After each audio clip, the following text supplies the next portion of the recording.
Jesus said, "You're blessed when you're at the end of your rope." I'm wondering, how do you know when you've reached the end of your rope? I've been at the bottom. When people say, what's the end of your rope? How do you know what's the end of your rope when you've never sometimes had a rope to hang on to? Welcome to episode 1 of the Right Side Up podcast. This is a really exciting collaboration between World Vision and myself, and taking the words of Jesus serious and trying to lean into what it means to put things right side up within us as we're in this upside down value world. So that's Caine is participant number 1. She, instead of answering questions, she is asking the questions. And this is unusual for her because she's an expert in so many ways. She is larger than life. I mean, she really needs no introduction, but please allow me to just tell you thousands and she packs stadiums around the world. She's an incredible communicator, great preacher. She's fiery, tells the truth. She's just gifted in so many ways. She also launched A21, which is an anti-trafficking program and movement that is all around the globe, rescuing and providing and awareness and training and all kinds of things, advocating. Please check out the show notes and see where you can participate with A21 in this combating human trafficking. She's a legend in that regard, as well as she started Propel Women, which is empowering women all around the globe to be the leaders that God has called them to be and to be the best versions of themselves. And so this is incredible to have Caine, but again, her posture here is one of curiosity and one of being a learner, not a teacher, because this is the right side up. And who she's asking about poverty in spirit, the first beatitude of Jesus in Matthew chapter 5, is Taanis Ryan. Taanis Ryan is a friend of mine. She's a trafficking survivor, a very strong, beautiful First Nations woman in Canada who has survived so many things and been at the end of her rope in addiction, at the end of her rope in her own culture and identity, at the end of her rope in racism and what it does in the inside of you and the outside of you, and at the end of her rope in sexual exploitation and the realities of that. And I met Taanis many years ago now on the street corner, just on about 25 meters from an inner city church that I was leading, and in a ministry that we were doing to women who found themselves exploited. And I met Taanis then, and then have just journeyed with her on this incredible, beautiful, amazing, miraculous, and hard, horrible, difficult journey of poverty and spirit.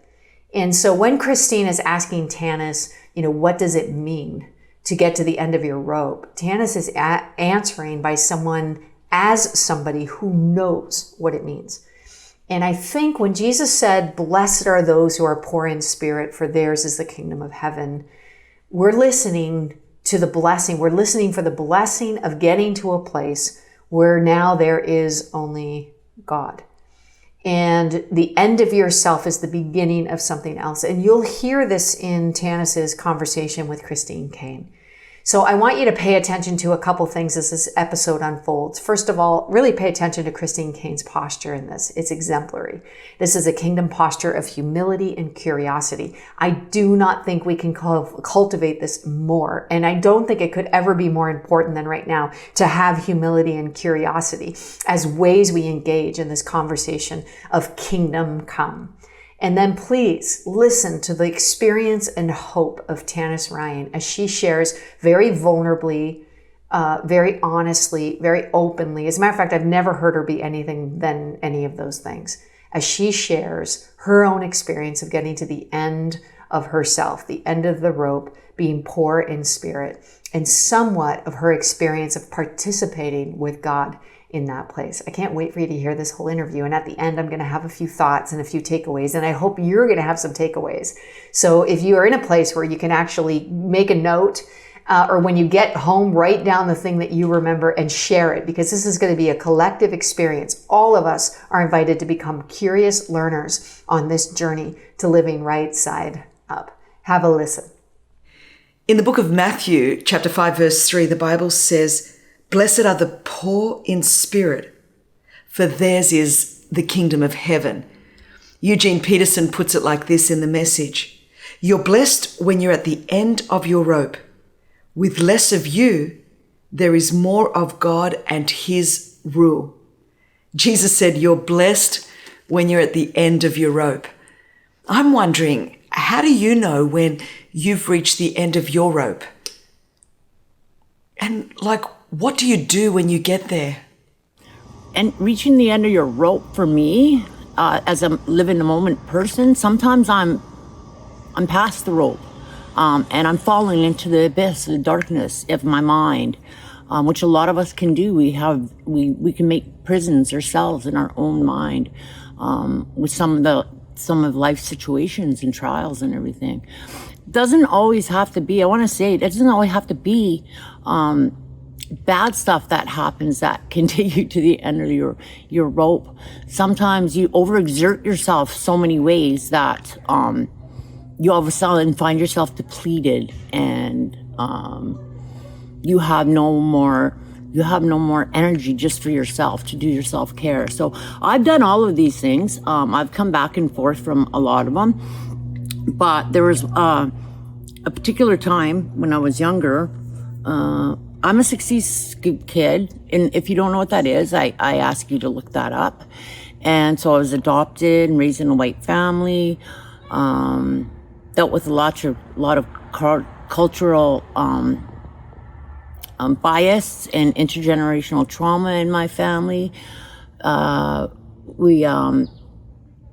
When I was a young girl at the age of 12, I had got groomed. I had got in a car with a gentleman who was much older than me, who said he was going to give me a ride to the park so I could go meet my sister. And he proceeded to drive me out of town, do some sexual acts, and then sell me to his friends. I was saved from that, from my cousin, but because of all the trauma that I had suffered as a child, and then it took me into a dark place. So I've been at the bottom. When people say, what's the end of your rope?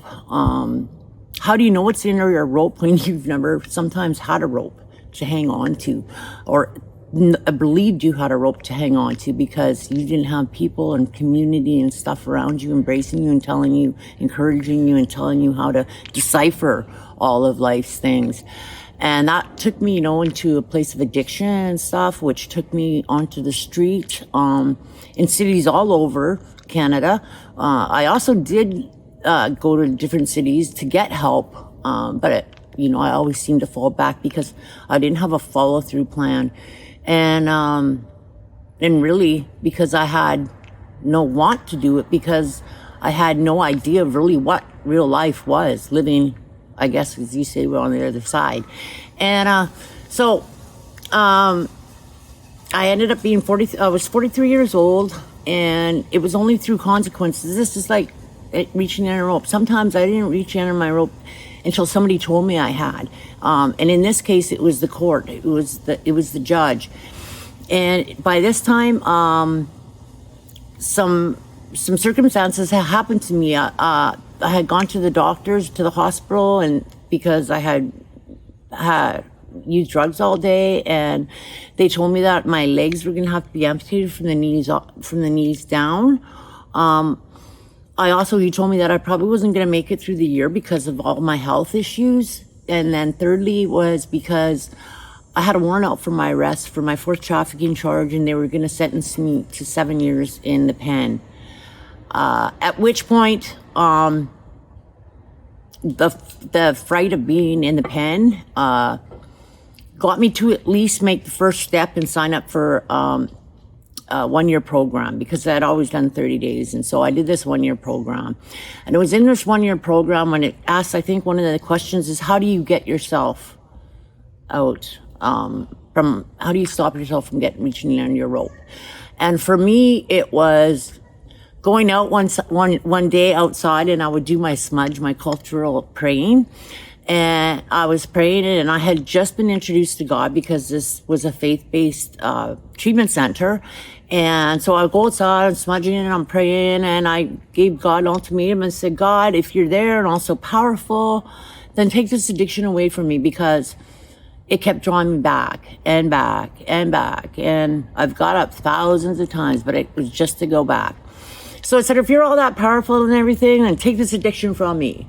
And then I was like, okay, I've heard of burning bushes moments and stuff, and I was thinking, okay, here comes nothing.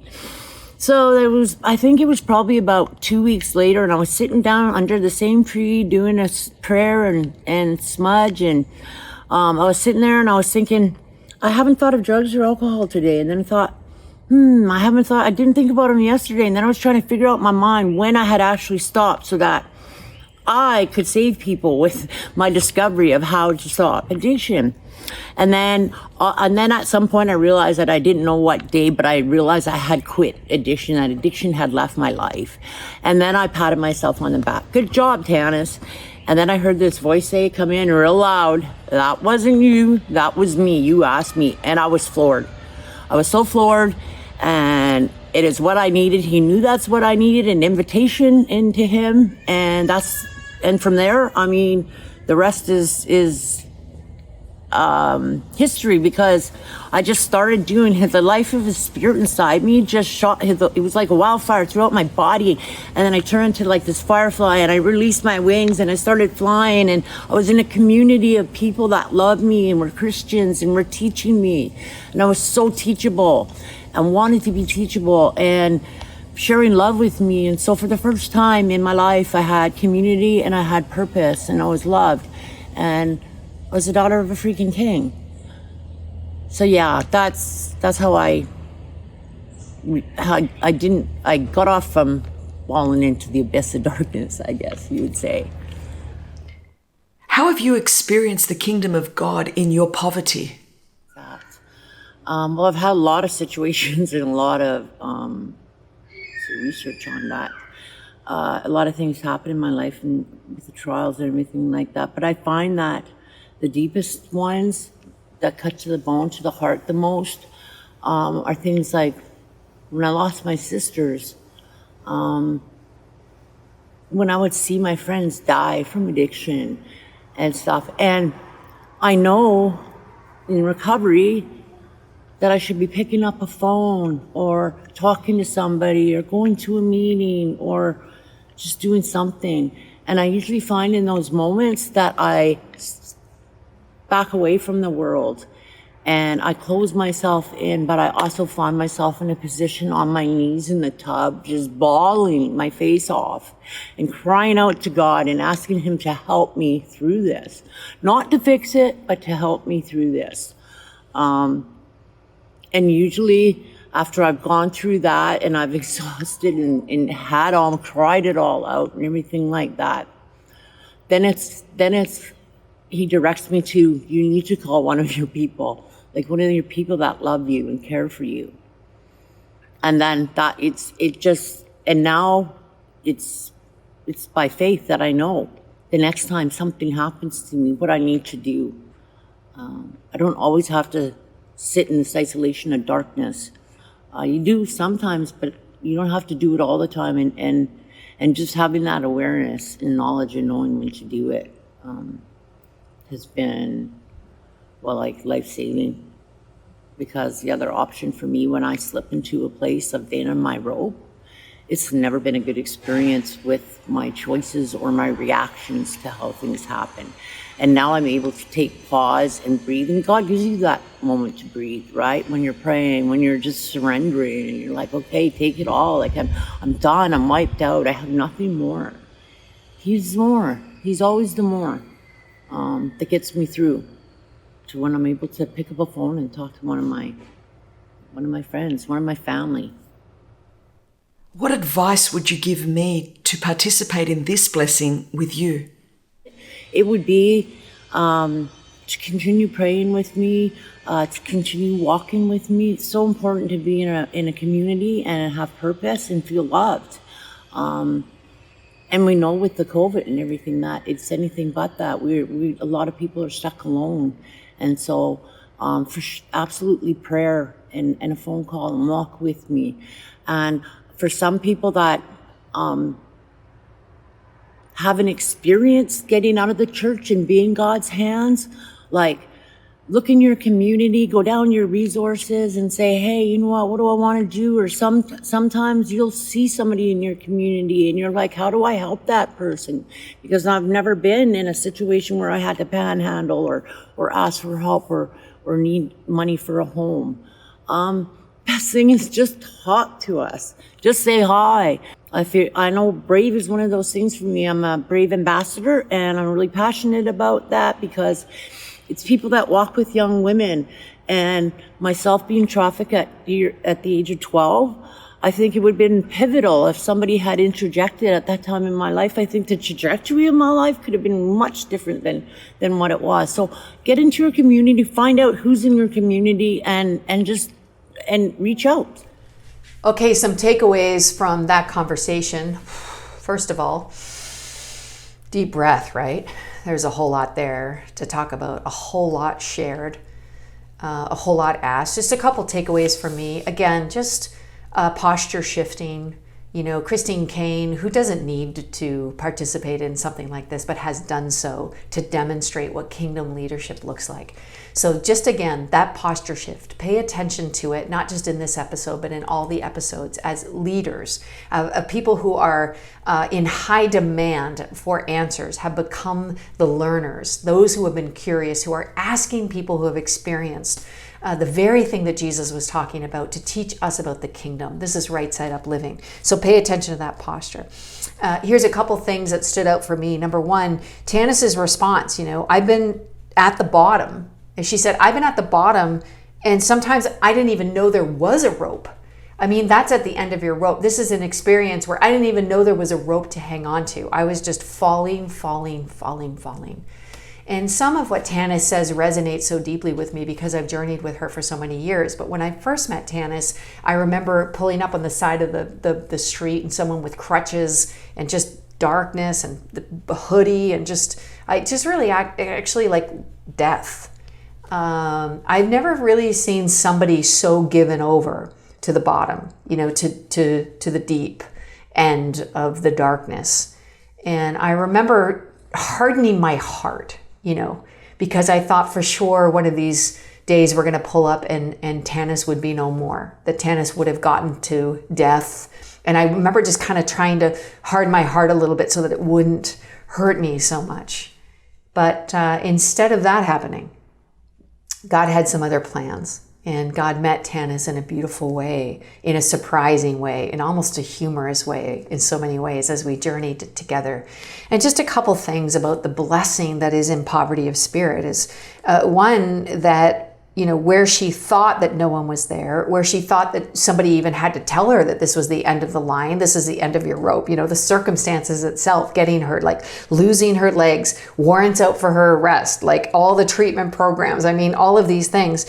But this idea that a 1-year program, of community and connection, and then connection with God, we see this connection piece that we need help. And I think for me, when I hear about the blessing of poverty in spirit, it's that finally we've gotten to the end of our own resources. And when we get to the end of our own resources, that's just when the work begins, because we need help.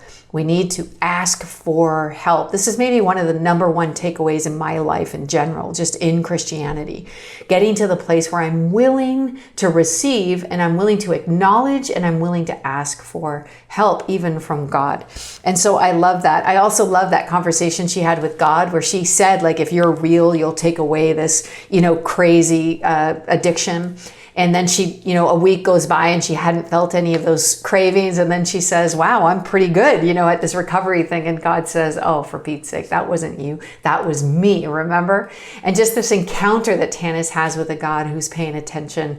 I also really loved the way that Taanis described her prayer life, this culturally appropriate way of prayer and how God was meeting her in that place. I think especially for people who have been robbed of their own identity, of who they are, their identity as a people and a culture. And the First Nations people all around the world, actually, the indigenous people have been through colonialism robbed of their own sense of who they are and their identity.